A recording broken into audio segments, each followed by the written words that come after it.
Hi folks. Hello, how you doing? My name's Edith Bowman. It's a privilege to be here. Huge thanks to Alison and all the Glasgow Film Festival team for inviting me up to host this afternoon, and huge congratulations on another wonderful film festival that does so much for so many things, and great that you're all here. Thank you.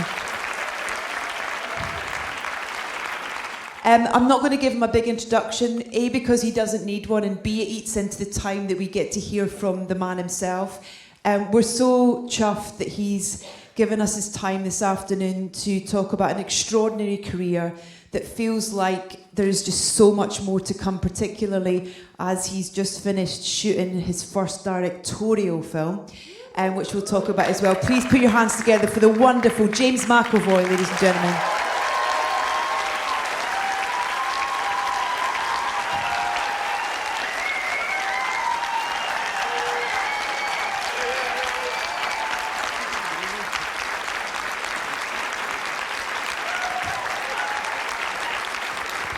Oh yeah, thanks very much. That was lovely. That's nice, isn't it? That is very nice. Oh, listen, thanks for being here, genuinely. Thank you, genuinely. Let's have a chat. I mean, I'm going to start most recent, if that's all right, like I was just talking about, because, you know, we're all here because we're fans of what you've given us, but we're also so excited about the journey ahead as well, and that journey is just taking that step into making a film and as a director. Yeah. How's that been for you? The most stressful thing I've ever done in my life. Why did I do it? Listen, acting can be really stressful as well, but you still love it. And directing has been similar, very different, but quite similar in some ways. It's been amazing. I definitely wanted to get up every morning and go smash myself on it. But smash yourself on it, you do you know what I mean? I remember waking up one morning feeling like I need root canal surgery or something like that, because my molars were killing me, and I was like, I've got toothache, just because I was clenching my jaw so much in the night. I'm like, my face was like swelling up, which is quite problematic because I have to be in the film as well. And I was like, I'm going to look like fucking like Desperate Dan or something like that. Oh, thank you very much. Thanks, Alison. That's Dutch courage. A woman of many talents. What was has this been something that you've been kind of, you know, that's been in the back of your head for a while, in terms of, you know, when you look at the list of directors that you've worked with across your career as well, both in terms of, you know, big screen, small screen theatre as well, you've been picking up kind of little nuggets along the way of how you would do it, how you wouldn't do it as well when you got that opportunity? Yes. Like when I started in the business quite early, I worked with a lot of first-time directors that I felt, certainly from an artistic, no, that's not fair, certainly from communication with actors kind of point of view, probably weren't that well versed. And I thought to myself, man, I know how to do this. Like, I could see their mistakes and I could go, I'm identifying that. I would do this, I would do that. And that made me think that I could direct. And then, like 4, 5, 6 years into my career, I started to work with like some real masters. And I'm not saying that the guys at the beginning weren't. It was just more in how they talk to actors and getting what they want from actors. Then I started to work with some people who not only did they have the technical side of the craft down, but the artistic side. And I was just at a loss. I couldn't understand what it was. I could identify the mistakes other people made. I couldn't even identify the brilliance, what it is that they're doing that was so good. Creating this atmosphere on set, penetrating a story, getting actors to do stuff that they never thought they were capable of every single day. And I was like, I don't know how this guy's doing this. And that made me think, I'm not ready to direct yet. I need to have more experience, and I need to hopefully work with as many of these kind of people as possible. And by the age of like 42 or 40, I'm like, right, I think I'm ready to direct. Do I really understand what it is that they did that's so brilliant? I don't think so. Not really. Otherwise, I'd just copy it. But I think I've absorbed some of it, and I try and implement certain things. One of the biggest things that I tried to implement every day was like trying to be positive, it comes from the top down, do you know what I mean? If you've got an unstable director, if you've got an arsey director, if you've got an angry director, you're going to have an unstable, arsey an angry set. And if you've got a positive director who's there trying to be a boss, be a good boss, you get a better atmosphere on set. You get people willing to put themselves out there more. You get people willing to take risks. With actors, definitely you need that, because the whole thing of acting is risk. You know, we're standing here, even in this room. There's got to be a good few people who think I'm rubbish. Do you know what I mean? Though, like that's the risk. Every time you go on stage, every time you go on camera, you are going, I'm going to get judged. And so creating a positive environment where people feel that putting themselves out there, doing something that they might actually think is wrong, but I'm telling them, I need this for the film. I need you to go bigger, I need you to go massive, I need you to jump off a cliff artistically. They're only going to do that when they feel positive. And so, I got that from a good few directors that I've worked with. The enthusiasm. I think the two that I've worked with, the enthusiasm thing, I've probably taken that from John Baird and Danny Boyle more than anyone.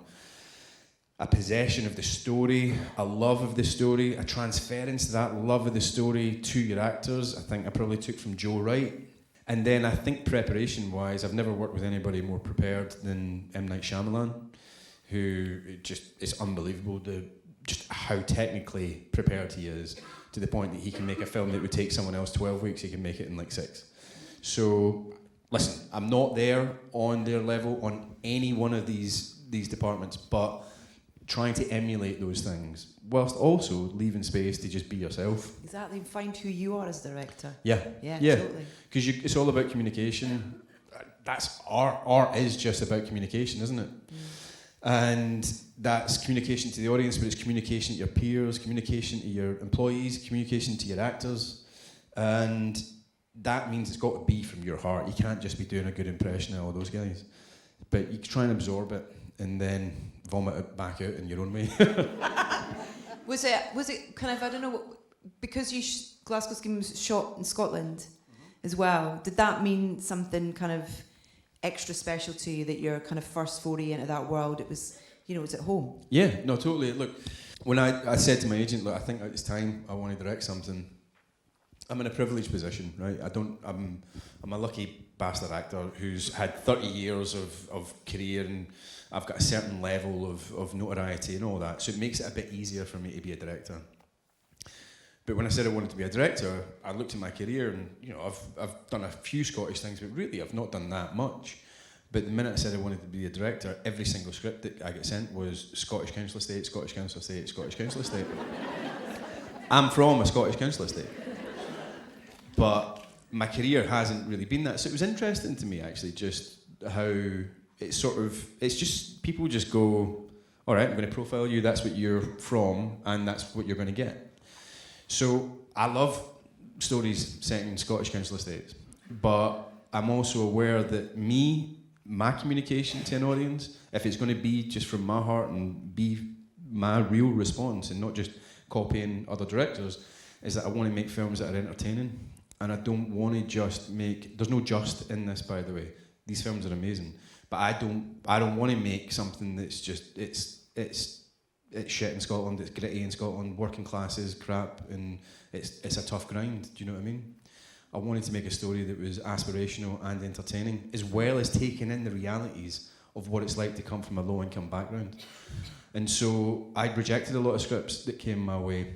Brilliant scripts, totally valid films, I would love to see those films, but I needed to wait for something else, and thankfully it was still a Scottish film that managed to satisfy my desire to tell a story about people from somewhere like a council estate, but also entertain and just enlist pathos from the audience and make you laugh and cry, And because it's so hard, I think, when you most comedies, most movies, certainly in this country anyway, unless they are liberated from the realities of financial restriction, you don't get to be entertaining.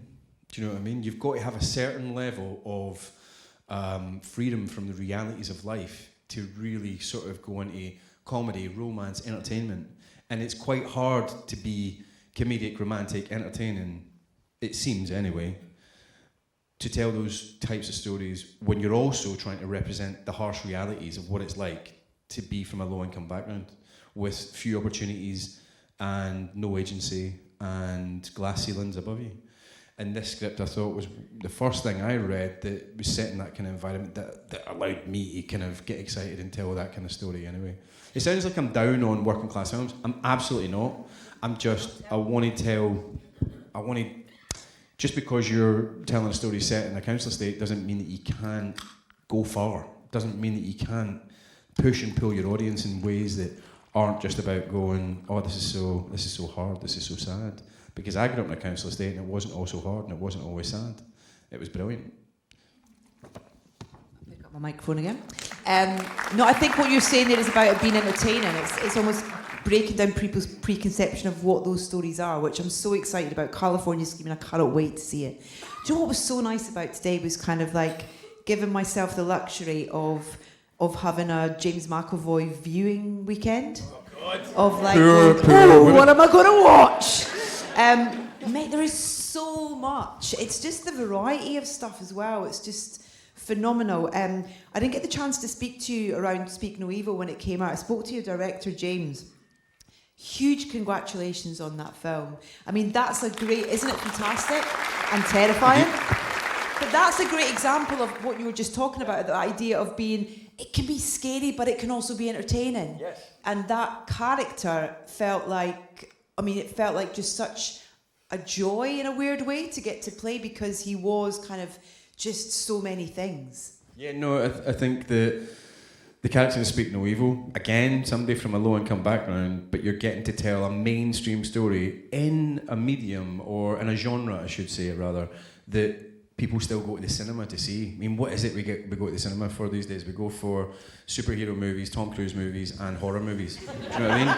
So, in that order. Yeah. So this was kind of a horror movie, and I was like, all right, great. But it was also about a guy who lived outside the system and didn't really, didn't have that education and all that. Excuse me as I burp. And also it was the chance to do something that was, yes, scary, but like you say, entertaining and funny. And the joy in the guy, from an acting point of view, utterly uncompromising character. And I think I'm quoting Ian Bannon from Braveheart here, by the way. When he says, I've always remembered this line, uncompromising people are really easy to admire. He's talking to Rob Roy, I think, not Rob Roy, Angus McFadden. Sorry? Thank you, that one. He's talking to one of the Robs. And he's saying of his affection for William Wallace, he said, I can't believe it. I'm like, what a fucking stereotype of mine. There's a bright light on you, it's fine. It does bring me to Scotland and I'll talk about Braveheart. Jesus. And he's going, uncompromising people are really easy to admire. And they are. They can be divisive and repulsive, as we see from a lot of public figures out there at the moment. But I know, I'm not naming names, I'm not giving anybody that headline. But they are. They're really attractive. There's a sort of freedom. There's a feral, animalistic freedom to that guy particularly, which almost feels sort of like you would aspire to that if it wasn't so toxic. Yeah. And he is so toxic. And the original, because it was a remake, there was a Danish film that ours is a remake of, and in the Danish film, the baddies win. And I was like, I don't know, the original film, the character wasn't quite as politically incorrect or toxic or abusive or controlling. Well, he was abusive and controlling, but he wasn't so politically incorrect or toxic. And they win, the baddies win. And in our film, we were like, he can't win. We just feel like it's okay to have this character in the film. It's okay to enjoy spending time with this character in the film. It's okay to laugh with this character in the film. But the film ultimately has to judge him. The film got a little bit of criticism for not letting the baddies win like the original. But I was like, if we don't kill me, then we basically validate his point of view. And it's great to have sort of nasty bastards explored. It is. We need to do it. We need to explore what it is that makes us these toxic, horrible people. But you still got to take a standpoint, I think. And the film couldn't validate him. I don't know why I'm defending the film. I'm just really insecure about it. It still stung, that criticism. The film had to judge him, I think. But I like that as well because the kind of it was your version of it. It was your interpretation of that film, and so I like that it doesn't follow through in the exact same ways the original does as well. It's got its own journey and it's got its own purpose and thing to say that you want to say as creatives as well. It's definitely, it had to have its own thing. We couldn't just do the exact same thing. I think there's a few discussions in that film. There's sort of American versus European. There's sort of urban versus rural. There's working class versus middle class. And there's nice people versus politically incorrect fucking mad bastards. So I feel that we definitely did our own thing with it, and yeah, I don't know, people were like, was it weird making a remake? I'm like, I never saw the first one until I finished our one, so no, not at all. Can't listen to Cotton Eye Joe in the same way ever again, to be honest, as well. All I see now when I hear that song is you just being a complete dick to your son. It's like, oh my God. It was weird, as a person who's not mental and horrible, hopefully, and as a dad, which I'm always wary to say that, because I think you can understand why it's weird even if you're not a parent. But I remember in the moment it felt really weird, and we that wee boy and that wee girl in the film were amazing, but they're around some pretty weird stuff.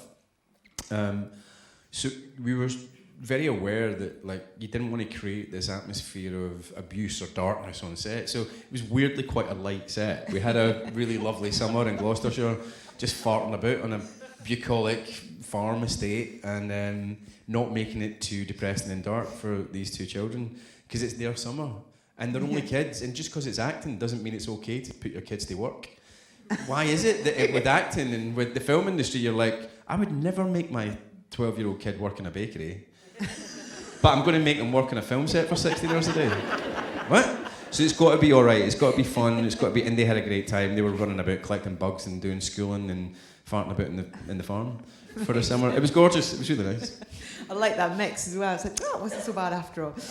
You mentioned John S. Baird, and I wanted to talk to you about Filth, because I think, again, that's another character, Bruce, where you could just let rip. You could just, do you know what I mean, in terms of that character who's, just got so many kind of things that are questionable, but as an actor, having that opportunity with that meat to kind of play with is a gift in a way. Yeah, no, totally. Look, I think that, I don't know, I mean, a director once accused me when I turned him down, and we fell out over this. The reason I turned him down was because the character was a bit doe-eyed and straight. I don't mean straight sexuality-wise, I mean, he was just a bit, the kind of performance that I would need to give to make that part work was just a classic sort of filmy performance, doing a lot of nothing acting and having big eyes and letting the audience into your soul, which is great. Love those performances. I've done a few of them, I might do them again. But I was at a time in my career where I didn't want to do it. Anyway, I told him that, and he went, oh, I get it, you want to do acting. And I was like, fuck the fuck off. And we didn't talk for years after it. And but he was right. I did. I want to do acting. I want to do everything in one part, and if you can. And a part like The Guy in Speak No Evil gave me an opportunity to do that, but playing Bruce in Filth was like, you got to do everything. You got to, like, nervous breakdown, comedy, make them laugh, make them cry, fucking crying while you're masturbating, like action, pathos, like it was every level of emotion, every level of effect on the audience. They loved you for a minute, they fucking hated you for a minute, they hate themselves for liking you for a minute. You're making them laugh at things that they would condemn in the street. Like, you're pushing and pulling the audience. It was, like, as a performer, it felt like you got a full workout. It was a full body workout, you know what I mean? So yeah, I want to do acting. That's such a weird thing to hear. It's like, do you not know what I do for a living? It's kind of like, do you know what I mean? I know, I think they were just, I think his point, if there's any confusion about it, was that, like, he's like, oh, I get it, you want to do showy acting. Whereas he wanted to stick a camera on me and let the filmmaker do it for me with the angle and the patina and the music and the... Sometimes I think directors just want you to stand still on camera. Do you know what I mean? And Yeah. honestly, the weird thing is, as an actor, I always want to do something, I always want to give, I always want to provide something. I come to directing, and I'm in the edit, and I'm going, God, just stop moving for a minute, stop doing something for a minute. Do you know what I mean? Like, sometimes, not all the time. I've got an amazing cast, but every now and again, you're in the edit, just going like, please, just give me like 5 seconds of just looking at the window, stop acting, just for a second. I need to just rest on you for a minute. Do you think that experience is, have you been in anything, or have you filmed anything since you finished directing that side of it, or not? No. Because I wonder if that experience is going to kind of like it will. change. Do you think it will? So I said this to my editor the other day, it's totally changed what I'm going to do. I'm still going to do what I do, I'm still going to do acting. I'm going to do way too much, I'm going to provide too many options, but then I think what I'm going to do, if I've got the time to do it, if we're on a budget that allows for like a few takes rather than just 1 or 2, I'll give the director something where I just slow it right down, give him a lot of space, and give the director a lot of opportunity to rest. Now, some films don't need it. Some films are too long. Like we're always getting it these days, aren't we? Like films that are 2.5 hours long or 3 hours long. Those films luxuriate in that sort of actor sort of not doing nothing but sort of just resting on them a little bit. My film is like snappy, and so at times we're actually trying to like slow it down. So if I'm in a film that I feel is like maybe a snappy film, which I love, by the way, I want a 90-minute film. Remember those days? Where you didn't have to get a midlife medical checkup halfway through the film. But I think if I'm in a film that's snappy, I'll give the director something to be able to just rest. But whilst you're saying that, all I can think about is Glass and Split, because that almost does both. Yeah. I think, in the fact that because you're playing so many characters or versions of a character, there are those moments where it's sharp, it's fast, but then there are those moments where us as an audience are like, who is he? And so you do have that kind of, you allow us a moment to kind of stop and be kind of inquisitive about it as well. Can we talk a little bit about that collaboration with M. Night Shyamalan? Because, I mean, absolute kudos to you and huge congratulations on those films and those multiple characters. Did you create a lot of those together? Yeah. In terms of kind of the nuances and the little sort of really subtle things. There was a lot of it on the page for a lot of the characters. Some of them weren't so much on the page. But we created them all together. That first film, Split, he's quite often you'll make a film, it'll be what it is on the page, then it is what it is during the shoot. They can feel like different things. During the shoot, the film starts to develop and become its own thing, and then you see it in the edit, and it's become something else again. Not a bad thing. This can all be brilliant, but it's a surprise sometimes. M. Night Shyamalan makes the exact film that you read, and he makes the exact film that he wrote, which he communicates really clearly to the reader, and then when you watch it on the screen, you're like, yep, that's exactly what I read. He's so capable of doing exactly what he wants to do in a way that I don't think I've ever experienced with any director. But anyway, to your point, we spent a couple of weeks. It was pretty last minute. I got that job 3 weeks before we started shooting. What? And, 3 weeks? Yeah, it was meant to be. I've said this before, so it's like it keeps popping up as a headline, which I'm always like, God. See, sometimes when you do an interview, you're like, fuck, that's going to be a headline. But stay within this room, I promise. But this one's already been a headline, so it's not that bad. It was meant to be a different actor. It was meant to be Joaquin Phoenix, and for whatever reason, that didn't work out. And I ended up getting the job quite last minute. I bumped into M. Night Shyamalan at Comic-Con in San Diego. We were there with X-Men. I'd just shaved my head, and we were playing some daft game where we smacked the shit out of each other. And for whatever reason, he went, that guy.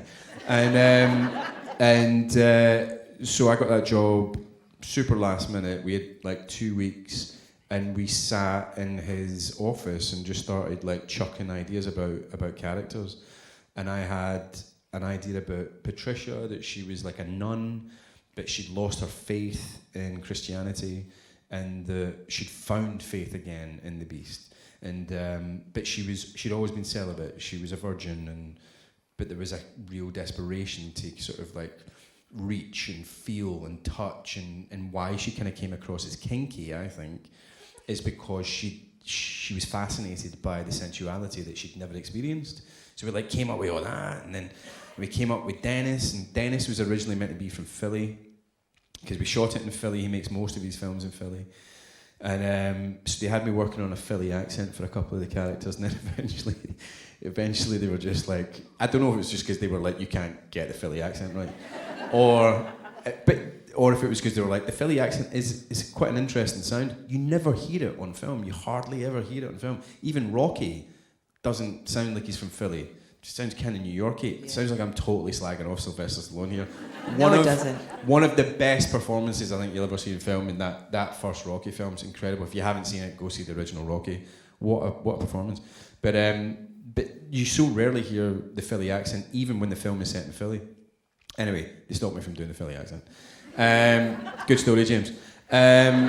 So we're working on that, but the only one that was hard to get was Hedwig, and we were like scratching our heads. Hedwig wasn't coming together. If you haven't seen the film, or if you have and you've forgotten, Hedwig is this like 8-year-old boy or 12-year-old boy, I can't even remember now, and he's got a speech impediment. He's got a speech impediment, and he didn't have one in the script. And so we're at the read-through, and there's I think there's people from Universal Studios there, there's people from Blumhouse, Jason Blum's company, who I've been lucky enough to make a few films with now, and the whole cast is there, the whole crew is there, we're still working on characters. I got this job last minute. I am absolutely cacking my pants, because the thing about read-throughs are, you watch a film, you go, this is great, or you don't, but you go, like, this is brilliant, full production value. A read-through for a film, they are 99% of the time bogging, like rubbish.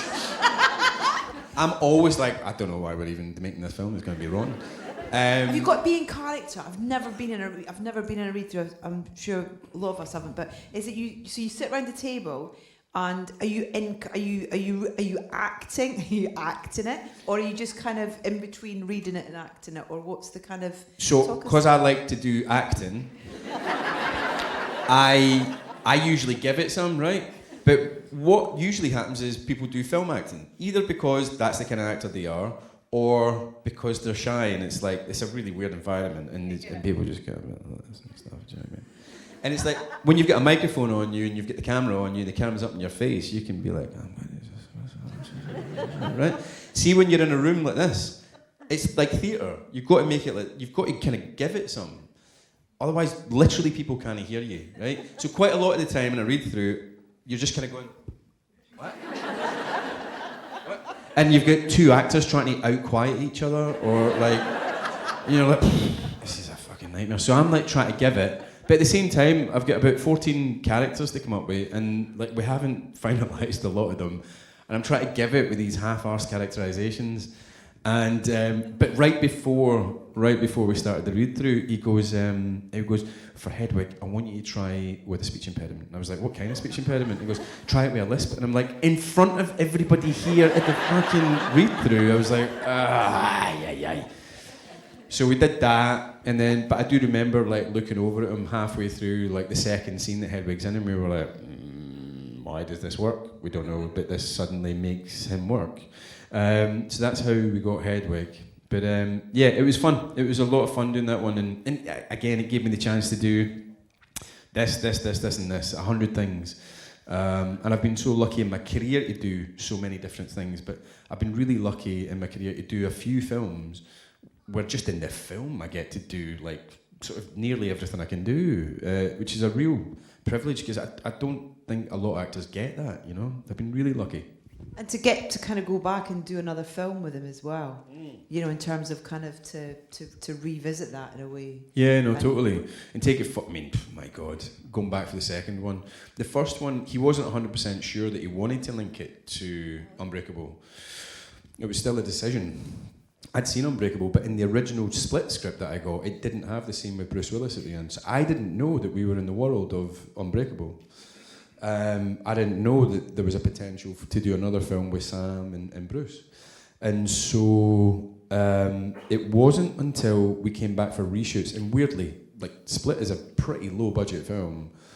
Yeah, really low, but we made it in 6 weeks. He self-financed it, and that's why it made a lot of money, is because it cost not nothing, but it cost relatively little to make, and therefore the advertising spend, we were in profit in the first weekend because it was just a low budget thing.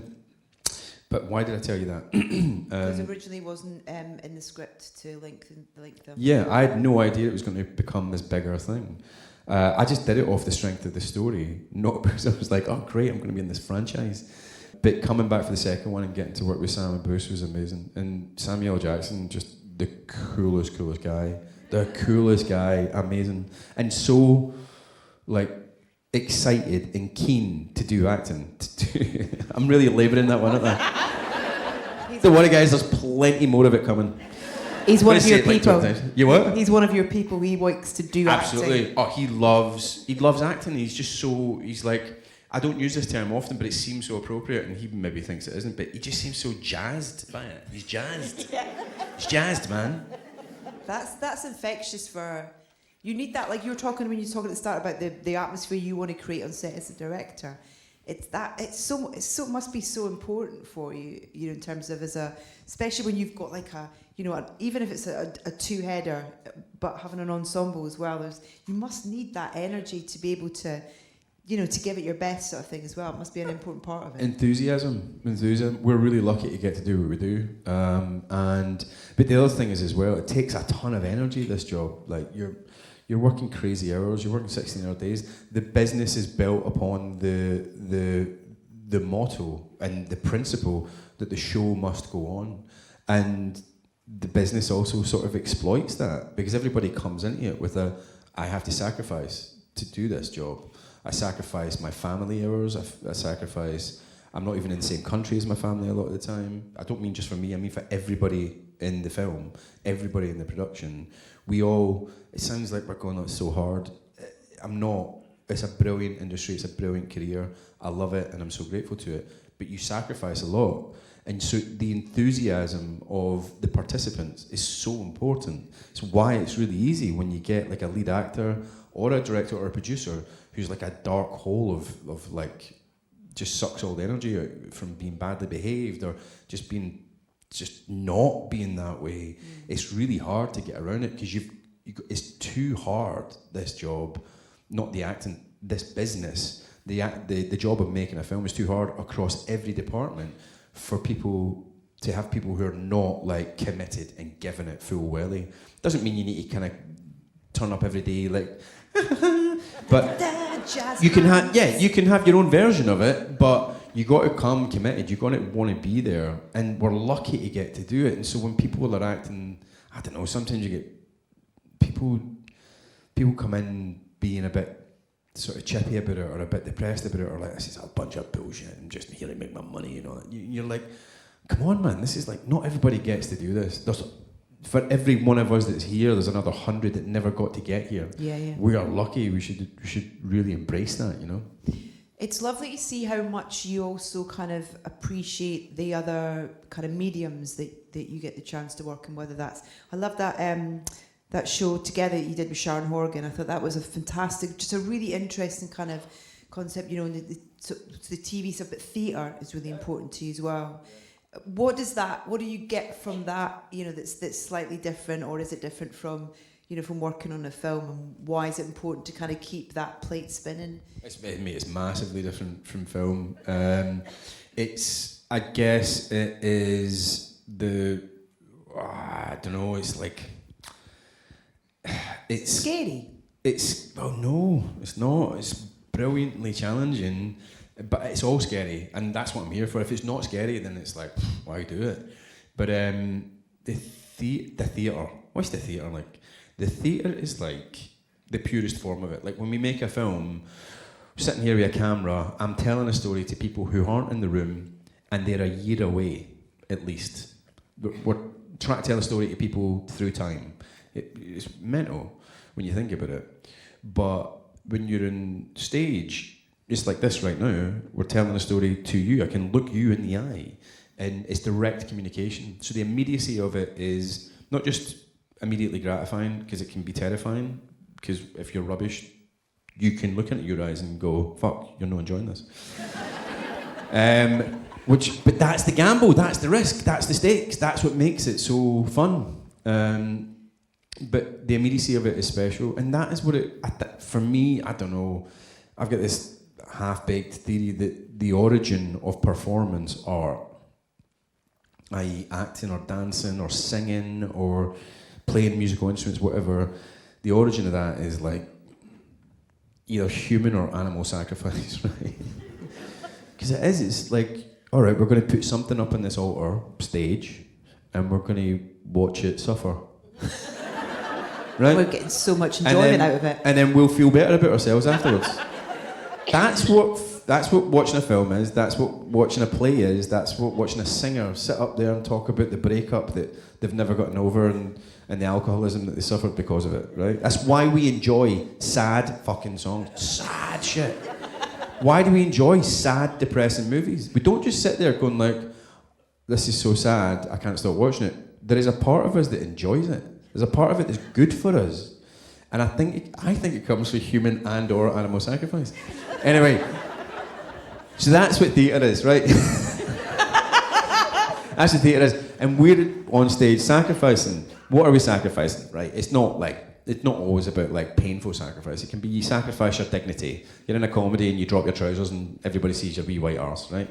You're sacrificing your dignity, or maybe you're sacrificing your physicality because you're doing some amazing dance performance. Not me, but you're doing some amazing dance performance where you're like breaking bones every night, you know what I mean? Or you're sacrificing your emotional stability because you're going on stage and tearing yourself up every night and having a mental breakdown. Whatever it is, you're putting something out there, you're bleeding on the stage. And I think that's what we're there for as an audience. That's what I want to see as an audience. I want to see somebody leave something on the stage because I've paid for it, and I've paid for you to come out and fucking You're sweat so blood. Scottish. Yeah, do you know? But in the theatre, you get the sense of like the worth of it much more than I do in film. Because in film, I'm telling a story to a camera, and you guys aren't there, you know. How do you? It's a really weird question, but I remember coming to see you in a play at the Trafalgar Theatre. Was it the funny one or the Macbeth one? It was a funny one. Hey, got a couple of laughs in that Macbeth. Yeah, it's a tragic comedy. It was pockets of. It's got rain in the title. Oh, 3 Days of Rain. Was that not at the Trafalgar Theatre? No, that was at the Apollo. Or was it? Was it the one where I was like a mad English bastard? Yes. It was fucking. Anyway. The ruling class. There you go. Peter That Barnes. was it. But how do you, right? Because you were so close to the audience in that theatre, like literally like this. How do you, like, kind of ignore them? You don't. Okay. You don't. There's no fourth wall. Like, yeah. No. The more and more I go in my career, even in the film business as well, or telly business as well, I'm not trying to ignore the camera. I'm not trying to ignore the crew. I'm not trying to ignore the audience when we're on stage. Because I'm not trying to be the character. I'm not trying to become the character ever. It might seem like I'm putting on a character, but I'm not. You can't. It's physically, emotionally, spiritually impossible to become someone else, right? Unless you're some superhero, right? That can literally become other people. That can't happen. It's just me. So if it's just me, why am I trying to pretend that it's not just you? You're there. So let's share it. And it's the same in the film business as well. I don't look at the camera, but I'm absolutely telling the story to the camera that's right there. So that's my avenue to the audience. So why would I not milk it? It's like basically other actors would be like, he's just always trying to get his face on camera. But no, I don't try and ignore the audience. I try. There are certain plays that you'll do where the character can't see the audience. And then there are certain plays we do where the character talks to the audience, or does sometimes and doesn't other times. But at all times, I think I'm very aware of the audience, because that's why we're there. I'm doing the play not just with the other actor, I'm doing the play with the audience as well. Because I remember having this woman sat next to me, she would not stop coughing. And I was like, shut up, or leave and get some water. I found it annoying. I was like, it's got to be putting him off. Do you know what? You kind of get used to it, but every now and again something will be so incessant, you're like, for fuck's sake, man, come on. Right. It's like going over like that. Have some water. In the middle of the play. I also wanted to talk about, because it's coming on in here after this, Last King of Scotland. Yes. And you and Forrest Whitaker in that film, just that kind of, it was early on in your career. You get that opportunity to have a scene partner like that. Have you had that opportunity? Have you taken that opportunity throughout your career where there's been certain scene partners that you've relished that, those moments where you've gone, I'm liking that, and I'm learning from this person, and the idea that you're always learning, you've never kind of settled with what you're able to do. You're always learning about the craft. It sounds wanky, but the craft, and you're always learning about yourself. And it's weird as an actor as well. It's almost, it is pseudo psychology. You're trying to understand why people do the shit they do, and why that's interesting and all that. But you learn more and more about yourself. But in terms of what you're talking about, scene partners, he was incredible. He was, I think people find him quite scary in the film at times. I thought he was really funny, at least off camera, you know what I mean? I remember there was a day we were in this Mercedes, and I'm driving it, and it had a hole in the floor underneath me, like literally like Flintstone style. I could have, if we ran out of petrol, I could have tried to move it.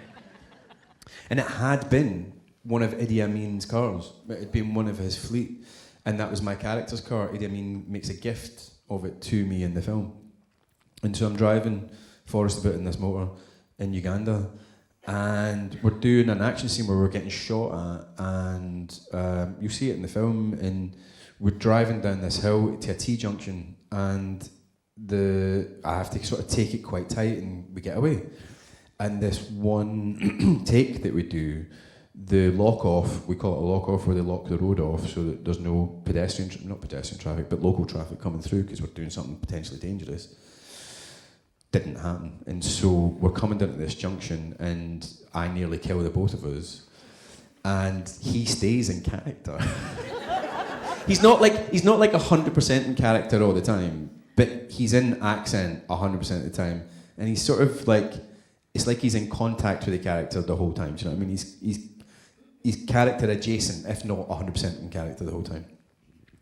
And this car nearly comes and kills us, and we managed to swerve and all that kind of stuff. And he goes, wow, I'm not going to do the accent, but he goes like, wow, you're really wheeling it. And I was like, I know, it's amazing considering I've not even got a driver's license.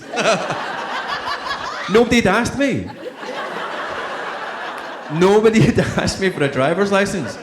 And it's weird because had I already done it? Yeah, I'd already done Shameless, where I'd played a car thief. I'd show up every day and say I'd have a different car to drive. And nobody asked me in that if I had a driver's license either. Weird. But he was incredible. And he was very much, like I say, I don't understand his process. I don't know it. I don't want to speak for him. I don't really understand the method process, if indeed that is what he was doing. But it seems somewhere in that realm. Mm. And he, at the same time as doing that, a lot of method actor-y type relationships I've sort of been exposed to, I've not enjoyed, because it feels like it's keeping everybody at arm's length. Yeah. Again, any method actors in the world, if that's not what you do, I'm so sorry. But I felt quite excluded, felt like the director is pushed away, everybody's pushed away, because it's about their process. He was not like that at all. He was just welcomed me right in, and it was a privilege, because he's exceptional in that film. And hopefully if you watch it today, if you haven't seen it already, you'll see why he won an Oscar for it, because he was exceptional. Yeah, it's a wonderful film. It's so lovely. That's was so nice about today, being just reminded about all these, your performance, but also just how great these films are as well. It's what's been really nice about watching my films is about remembering how good everybody else is. I get you, Edith, thank you. As well as, James, as well as. I read a really lovely interview that you did with Nicholas Hoult, where you interviewed Nicholas. It was really, really lovely, and you got that kind of, almost like the two of you kind of going back to that experience of doing, the X-Men films, and and Nicholas being, you know, very, very young in his career sort of thing as well. But there was a really funny thing that just kept coming up, was about how often Hugh Jackman had to eat. Every 2 hours, I believe, he was like literally being spoon-fed to kind of keep up his kind of bulk for Wolverine stuff. A huge franchise to be part of and a huge kind of world to be part of, but it wasn't one that you grew up reading. You weren't kind of a comic book kid or anything, were you? No, I was into the cartoons actually. In the 90s, there was a really good cartoon, which they've just sort of remade and like maintaining the same artwork for. And it was really good. I loved that. Me and my mate used to watch that all the time. But no, I wasn't into the comics. But what was that? I mean, you get the chance to kind of, when it's brought back to life in a way, you know, with the recent Deadpool Wolverine film and stuff, that world still exists and people still kind of love revisiting those films. It's great. I rewatched them with my kids, do you know what I mean? Second time round, it's like introducing them new generations. Those characters were great, and that relationship as well with you and Fassbender with those characters as well was absolutely fantastic. What do you think about, what your memories of that process of making those films and that character? X-Men First Class was one of those. Remember earlier, if you cast your mind back, I was talking about how you can make you see it on the page, read it on the page, and it's like that, and then you get to production, it's like that, and then you watch the film in the end, and it's like, wow, it's totally different again. It was like 3 different films. X-Men First Class was like that, where, I mean, if I'm being honest, my kid had been born, I hadn't worked in about 8 months, because I was just staying at home. We stayed at home with him for the first 8 months. We weren't skint, but we had nothing in the bank. We never had any debt, but we had nothing in the bank. And X-Men came to my door, and I was like, wow. And they were filming in Pinewood, which was 40 minutes away from my house at the time. And I was like, this is a no-brainer, like, I've got to do it. And so my agent was like, you need to read the script first. And I was like, aye, no, totally. And, Where am I shaving? So I went to read the script, and there was about half a script. I had to read it like, was it in a Vapiano? You know Vapiano? Uh-huh. It was like one of them. So I'm in a Vapiano. Sounds weird. And I had to go in there, sign something, sit and read it, and then give it back to somebody. It was half a script. It was really good, but it was like half a script. Who knows? But I was like, So I phoned up my agent. She went, how is it? I went, it's just a heartbreaking work of genius. I'm definitely doing it. And really didn't know what it was going to be. But I thought there was enough in there that we could do something with it, and I could pull certain parts of the character. I was really keen to kind of go the opposite way from how he was portrayed usually, and how he was portrayed by Patrick in those original films, which are brilliant and Patrick's amazing in. But if I'm just going to be sage and wise and selfless like he is, then what's the point in doing it again? What's the point in showing him again? He's got to be all the opposite, so make him selfish and vapid and sort of unwise. And so we started those films. By the end of that shoot, I don't know what I thought it was going to be. We were like, don't know, man. Just really don't know. And I remember phoning Michael after I watched it, because I was like, here we go, man. And I watched it, I was like, this is really good. And the first one, I'm really, really proud of that first one. I think it is really good. Even though it's like a daft superhero movie, the first 2 X-Men I'm massively proud of. And I remember phoning Michael, going like, dude, you need to go see it. And he was like, really? And I was like, yeah, you need to go see it. It's really good. And he was like, what? And it was that thing that I'm talking about. It was really good on the page. What we did on the day felt like something completely different and maybe not good. And then what ended up Matthew Vaughn put together was like really good fun and really heartfelt and entertaining and stylish, and it was really great. So my memories of that time are not being sure, but going at it anyway, because that's what we do. And making some amazing friends as well. That first film, the whole company came together really quickly, really strongly, and really bonded. I just had my first baby, as I said, and I stayed away from it because we were at home. So I was going home every night, and they were out like gallivanting. And but on the second, third, and fourth films, we made them in Montreal, and I couldn't go home, so I ended up gallivanting a bit more. And it was on the second film that Nick Holt just went like, right, you and me are going to be good pals. And he just made me be his friend. And I'm so glad he did, because he was a lot younger than me, he still is. Unless I age more slowly. He just went, I'm having you, and I'm so glad he did. Oh, so nice. You mentioned earlier singing and dancing, and then you went, not me. Does a musical appeal to you? I love some musicals, and I don't love some musicals. I have been in 2 musicals in my time. I did West Side Story when I was very young. I played Riff. I was 19 maybe, but it was a professional engagement.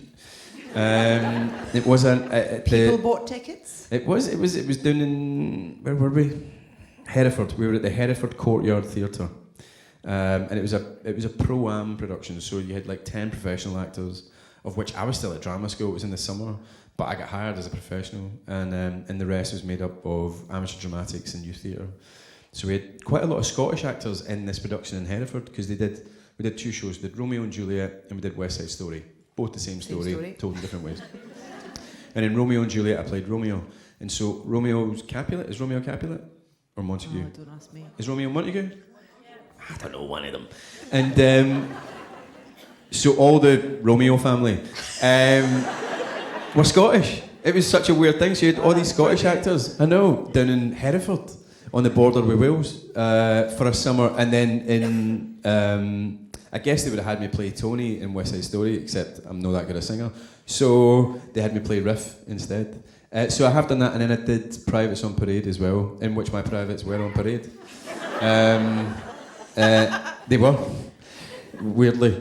There's a bit, we did it at Donmar Warehouse. It was a show about the Army Entertainment Corps in Southeast Asia. I can't remember where it's set.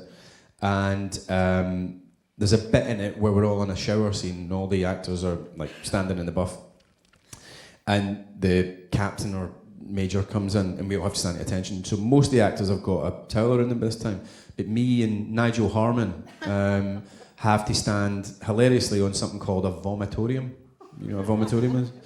No. Vomitorium is when there's like a ramp leaving the stage down through the audience. That's called a vomitorium, right? So I'm standing in the vomitorium with my vomity bits out for about 4 minutes in this scene.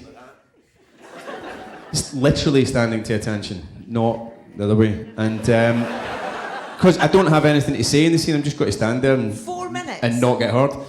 4 minutes, right? I'm standing there like that, and I just look to my right like that, because the audience are looking at the stage and looking at the actors on the stage doing the scene, and I'm standing like that. I just look to my right. My sister is sitting at like penis height, just there. I was like, oh fuck me. Pure joy. Pure joy. Pure joy. 4 minutes, man. That's long. a Well, hell of a long time. The thing is, with nudity, you've either got to make it like a blink and you miss it, because if you don't do it, or you've got to do it for quite a long time, because while the people are naked, the audience aren't really listening to and or watching the story. They just kind of go. They might not even be attracted to what they're seeing, but they're kind of going like, oh, it's got quite a lot of foreskin, or like, you know, or like, oh, his bits are dangly, or like, oh, it's big or it's small, or whatever it is, or oh, it's strangely a different colour from the rest of his body. So you've kind of got to either do it for a second and then stop it, or you've got to do it for a long time to give them a chance to get used to it, and then they can start watching the show again. You know what I mean? Amazing. I'm going to open up to you guys in just a second. Well, the reason I asked about the musical thing is because I know that, well, one of your karaoke songs of choice is Copacabana, that you've actually sung with Barry Manilow. I sung it with Barry Manilow, yes. One of my claims to fame. There's a lot of fans of Copacabana in the audience, randomly. But I mean, if you're singing in front of Barry Manilow, his song, there's a wee bit of a singing voice there, surely. I don't know. Listen, I used to sing a wee bit when I was at high school, and I sang when I was at drama school, and at one point they were like, hey, you could definitely be in the chorus of a West End musical if you keep working at it. And I was like, I don't think I'm going to make that my ceiling, so if I've got to bend over backwards to do it. But yeah, I got some pipes. Okay. Watch the space. I've got a couple of quick fire questions I want to ask, and then I'm going to open up to audience. Favourite theme park? Oh, wow. That's a good question. I like them for different reasons. I don't... Universal Studios in Florida, I think, and Dorney Park in Pennsylvania. Lovely. Last gig you went to? Oh, God. Was it Girls Aloud? Girls Aloud, aye, it was. Thank you. You're welcome. Last thing you baked, being a winner of the Great British Bake Off. Oh. Manny Tricia just made a really good orange upside down cake for my son's birthday. What did I? I mean, it's savoury, is that all right? Fine. Just leftover roast dinner in a pie or leftover bolognese in a pie, which I make all the time. That's a bit lame. I know, sorry. Favourite pub game? Anagrabble. What? Anagrabble. So I don't know, maybe other people have got versions of this, or maybe we didn't invent it, but my pals, I was about to say me and my pals, but my pals invented it, really. It's basically you get all the tiles from Scrabble, and you put them all, turn them over on the table, and then you take turns to turn them over. You don't take them for yourself yet. And then as soon as there's, the minimum word you can make is a 4-letter word. As soon as there's at least a 4-letter word on the table, you grab it. And whoever grabs it first gets it. But then you can start to steal other people's words as long as you change the meaning. And whoever's got the most, longest words at the end wins. But honestly, every time we used to play it in the pub, you'd get spectators kind of coming around. Because we were so animated. And a couple of my pals are so competitive that they'd start shouting at each other and they'd be like, this is like watching boxing or something like that. It was nuts. You should get in touch with Mattel and get that made, to be honest. Well, Scrabble's already done it. But the other thing that's really good is Perudo. Perudo's good in the pub as well. Perudo's it's almost like poker Perudo with with dice. Yeah. Can I just say that was 4 minutes, by the way? Hey! That was 4 minutes when you stopped talking about being naked to right there. That is a long time. It's a long time. It is when it looks like I look, yeah. Yeah. I'm going to open up to audience, and I wanted to start actually with someone who's in the audience. Lucy Halliday is in the audience. Lucy is a wonderful Scottish actor who's in James's film that's coming out next year. Where are you, Lucy? Put your hand up. She's Hey, up you there. darling. I told you I was going to come to you with a question. You better have one. The microphone's coming to you. Do you have one? Do you have one? She doesn't. Okay, she doesn't have one. All right. Behind you, there's someone with their hand up. Hiya, how you doing? I've read that your dream acting role would be to play Jimmy Johnson. However, now that you're a little older, who would you like to play in a biopic? Who would I like to play in a biopic? Yeah. I don't know. I'm a wee bit allergic to biopics, to be honest. And yet, the first film that I make as the director is a biopic. I can never be bothered watching biopics. Isn't that weird? So, nobody is the answer. Sorry. Thanks for your question. Right, we got one over here. Hello. Hi, James. Over here. Hiya. This way. We seen you in Cyrano de Bergerac. It was amazing. Obviously, you got to keep your own accent for that, and I know you took it down to London and then across the States. Did you feel like you had to adjust that a wee bit for taking it over to the States? The only thing that I had to adjust, because we started in London and then brought it here, then went to the States. I didn't change anything about my accent for America or Britain. There was one scene in it where he pretends to be from the moon. He pretends to be a guy for the moon. And his voice has to change so much. Like, if he were doing a conventional production of it, he would have a disguise and all that. But we were just doing voice. We were just not doing any costumes and stuff like that. So his voice had to be so different that he seemed like a different person. So I made him like a wee jakey guy. And it worked in London, great. Up here, it was when I started doing that, it was like a fucking rock concert. It was hilarious. And I upped it for here as well because I could go further and know that you guys would get it. When we went to America, it was just like crickets, man. It was like it went down. Like they didn't even hate it. They were just so confused. Do you know what I mean? So like that Saturday Night Live sketch you did about the pilots. Yeah, it was a bit like that. It was a bit like that. Without anybody pointing up that it should be funny. So there wasn't even any laughter. So yeah, I had to change it for that. But I can't remember what I did. I don't think I ripped the arse out of it and did something completely different. I think I kept it what it was, but just kind of tempered it for the American ear. Thanks for your question. We're going over here. Hi. So one of my favourite projects of yours is The Disappearance of Eleanor Rigby. I was just wondering when you were filming it, how it came about, if you knew when you were doing certain scenes, like this is going to be from my point of view, or this is going to be Jessica Chastain's, or if it was more of a kind of post-production? No, we knew all the way. So if you don't know, you probably don't. The Disappearance of Eleanor Rigby was 2 films that we made. It ended up being 3 films, weirdly, but we made 2 films at the same time. It's about a couple who lose a little baby, and who, sad, who lose a little baby and then split up, and then that's it. That's the story, right? So one of the films is from my point of view, and one of the films is from her point of view, played by Jessica Chastain. We made it completely consciously, so we always knew when we were in my film and when we were in her film, we had to, because they look quite different. They've got a different colour palette and a different filming style as well. The sad thing is, the whole selling point of this venture was that you have 2 films told from different points of view. When we took it to Cannes, I think it was, there was a bidding war because it was so well received and the idea was so exciting. And the company that bought it, I mean, when I say bidding war, it's not like we all made £100 million, but like a company bought it straight away for a few million. It was great, and they were going to release it in cinemas. And what they did was go, do you know what we should do? We should take these 2 films and edit them into 1 film. That's going to be really smart. And you had these 2 amazing films that I'm really, really proud of, but the film that got edited together, I feel it's nice. But it's just a bit like, it's a nice wee film, do you know what I mean? Whereas the other 2 films was like an experience.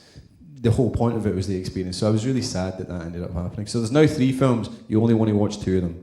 You want to watch The Disappearance of Eleanor Rigby, him, and The Disappearance of Eleanor Rigby, her. Thank you for your question. We got over here. Hello. Hi, James. You went through a lot of physical changes for your roles, as well as wearing elaborate costumes. How does that help your process when you're getting into a role? Costume's quite big because it changes how you move, it changes how you feel. If you change how you move, it changes how you think. I know that sounds daft, but you know how you think. If you're feeling crap, you move crap. If you're feeling expansive, you move expansive, and it can work from the outside in. It's not just about how you're feeling affecting how you move. How you move can affect how you feel as well. So costume can have a big input into that. Physically, I've been bigger, I've been smaller. I mean, I've never really done gigungous sort of sizes. I'm 5'7". Speaking of Evil was pretty buff. Speaking of Evil's probably the biggest I've ever been, more than Split or Glass, but that just happened to be... buff, sorry, I didn't mean to do that, sorry. You've changed. We'd just been through the pandemic, and I'd been honestly just eating and lifting weights for 2.5 years for something to do. And then the film came around, I was like, perfect. So everybody was like, oh, did you get any training for the film? I was like, no, I was just bored in the pandemic and lifted too much weight. But yeah, the costume sometimes is tricky for me. I don't always feel like I've nailed it with costume, but when you get it right, it does a lot of work for you, and it really affects how you feel internally as well. I'm going to get this little girl in the front row here. Oh, no. Do I want to give that mic then? No. I mean, I can talk if you want. Have you received like a confrontation, and did it hurt you during your BAFTA performance of 500 Miles when? Did I receive confrontation? Yeah, because I saw someone in TikTok said, "Oh, someone needs to give James McAvoy an iron brew and a rolling square sausage," and I was just like, that ain't confrontation. That's a prize. That's a good day. Do you know what's weird though? I don't really drink iron brew anymore. Can I drink it? Rolling square sausage, I can absolutely house. I mean, I was kind of mortified because when David came over to me, I knew he was going to come over at me. I didn't realise he was going to come over at me first. I was like, oh man, here we go. And then I fucked it up. I missed the first bit as well. It's pressure. Cheers. Probably our last question, if we got it over here. Thanks, just in terms of... I just wanted to ask, you've been really open about the classism in the arts, more specifically for the actors. Being from working class as well, how do you feel like the industry needs to change, both for actors but the crew as well, and how the access route should be made better? I mean, it's tricky, isn't it? This industry doesn't exist to provide opportunities for people. This industry is based on capitalism, and it is. I'm not saying that's a good thing or a bad thing, by the way, but the need or the duty to create future workforce, never mind a diverse future workforce, just doesn't seem to be something that the industry cares about or thinks about. The industry just goes, people will come, people will be created, artists will emerge, and they generally do. So I don't know, maybe we do need to sort of lay the groundwork for people to emerge and people to get trained and all that a lot more. I think what you're talking about in terms of what I've said in the past about a kind of classism, I think my bent and my problem or my issue that I've sort of identified for myself anyway is that it's not necessarily that the industry needs to be full of diverse groups of people. It should be, because that would represent a fair society, right? Or a representative society. It's that what we're really missing, the most important thing we're missing, which a lack of diversity in the film industry is a symptom of, is a lack of educational art for all. And I don't know really what art,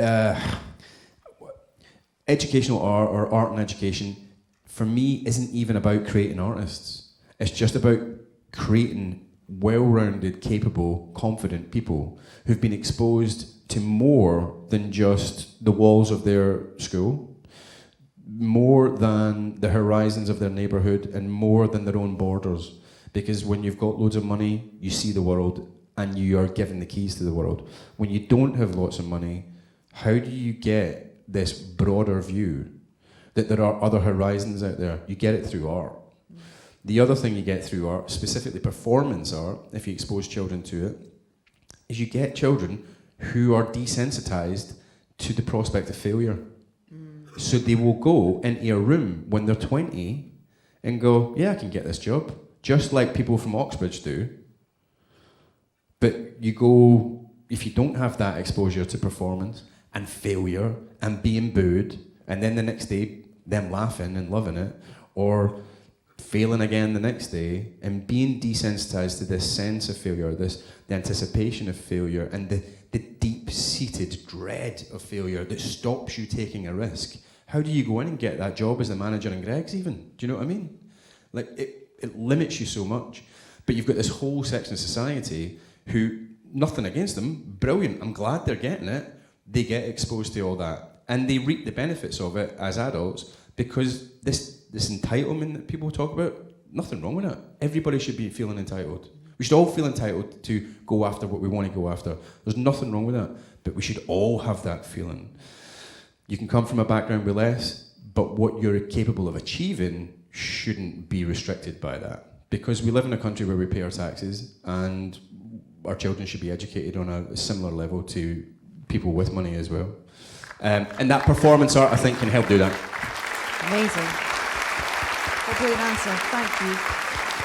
I can't wait for the film. Can't wait to see the film, California Schemin. I hope you enjoy it. We will. Maybe we'll be back here at Glasgow Film Festival watching it. Who I would knows? love to. I would love to. But before we say goodbye, I want to welcome Alison back on stage from Glasgow Film Festival. She has a small presentation to make, if that's all right. Huge round of applause for Alison, everybody. Thank you, James. We echo your words. Our motto is Cinema for All. And so Glasgow Film, as some of you know, really does work with lots of young emerging talent in the programme. So thank you for those words. No, thank you. So, this is a very special moment. The Cinema City Honorary Award was launched at Glasgow Film Festival last year. It's our year of celebrations. Some of you remember I gave it to Viggo Mortensen, or Festival Husband, as I prefer to call him. You're safe, James, don't worry. In 1939, the first purpose-built art house cinema outside London opened right here. You're sitting right in it now, and it's this very building. We're very proud of it. Glasgow's love of cinema was already well established by the time the Cosmo opened. With more cinemas than any other city in the UK, Glaswegians proved themselves to be early adopters. Sadly, many of those cinemas did not survive, but Glaswegians continue to be avid cinema goers. Last year, we celebrated 85 years since the cinema opened and 50 years since Glasgow Film Theatre was founded. We exist to celebrate the magic of film for all. That's why we created this award, as a way of recognising individuals who've made a steadfast commitment to cinema. I am delighted, nay very excited, to present James McAvoy, a son of Glasgow, with this year's Cinema City Honorary Award in recognition of his truly outstanding contribution to cinema.